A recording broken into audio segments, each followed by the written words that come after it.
عورتوں نے رسول اللہ صلی اللہ علیہ وسلم سے کہا کہ آپ سے فائدہ اٹھانے میں مرد ہم سے آگے بڑھ گئے ہیں، اس لیے آپ اپنی طرف سے ہمارے وعظ کے لیے بھی کوئی دن خاص فرما دیں۔ تو آپ صلی اللہ علیہ وسلم نے ان سے ایک دن کا وعدہ فرما لیا۔ اس دن عورتوں سے آپ نے ملاقات کی اور انہیں وعظ فرمایا اور مناسب احکام سنائے۔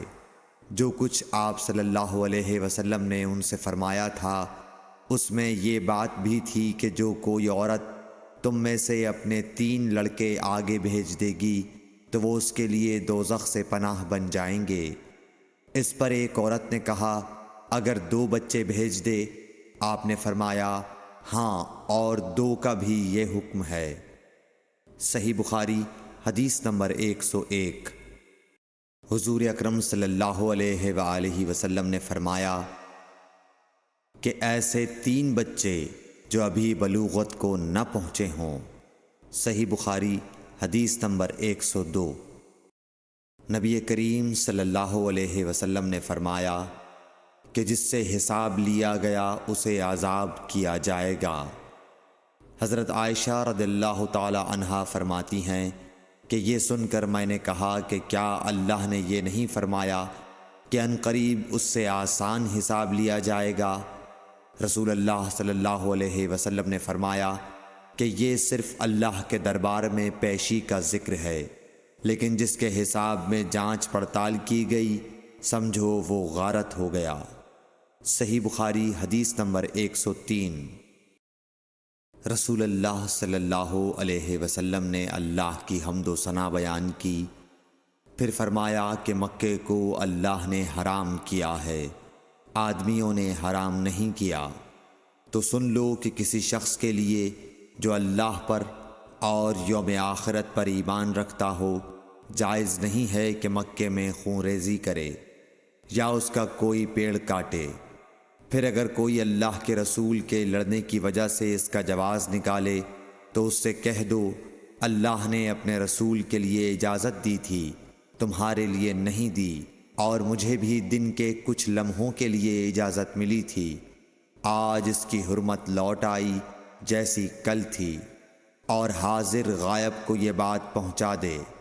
صحیح بخاری حدیث نمبر 104۔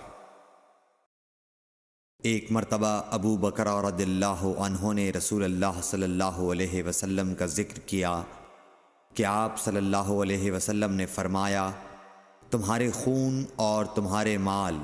محمد کہتے ہیں کہ میرے خیال میں آپ نے اعراضکم کا لفظ بھی فرمایا، یعنی اور تمہاری آبروئیں تم پر حرام ہیں، جس طرح تمہارے آج کے دن کی حرمت تمہارے اس مہینے میں۔ سن لو یہ خبر حاضر غائب کو پہنچا دے۔ اور محمد راوی حدیث کہتے تھے کہ رسول اللہ صلی اللہ علیہ وسلم نے سچ فرمایا۔ پھر دوبارہ فرمایا کہ کیا میں نے اللہ کا یہ حکم تمہیں نہیں پہنچا دیا؟ صحیح بخاری حدیث نمبر 105۔ رسول اللہ صلی اللہ علیہ وسلم نے فرمایا کہ مجھ پر جھوٹ مت بولو، کیونکہ جو مجھ پر جھوٹ باندھے وہ دوزخ میں داخل ہو۔ صحیح بخاری حدیث نمبر 106۔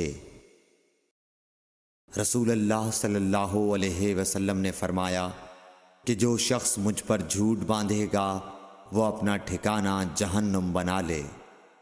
صحیح بخاری حدیث نمبر 107۔ نبی اکرم صلی اللہ علیہ وسلم نے فرمایا کہ جو شخص مجھ پر جان بوجھ کر جھوٹ باندھے تو وہ اپنا ٹھکانہ جہنم میں بنا لے۔ صحیح بخاری حدیث نمبر 108۔ رسول اللہ صلی اللہ علیہ وسلم نے فرمایا کہ جو شخص میرے نام سے وہ بات بیان کرے جو میں نے نہیں کہی تو وہ اپنا ٹھکانہ جہنم میں بنا لے۔ صحیح بخاری حدیث نمبر 109۔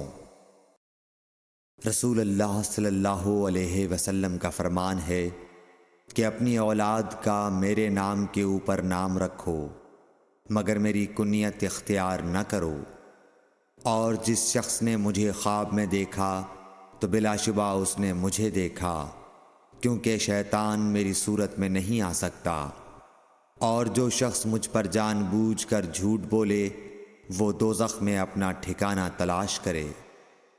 صحیح بخاری حدیث نمبر 110۔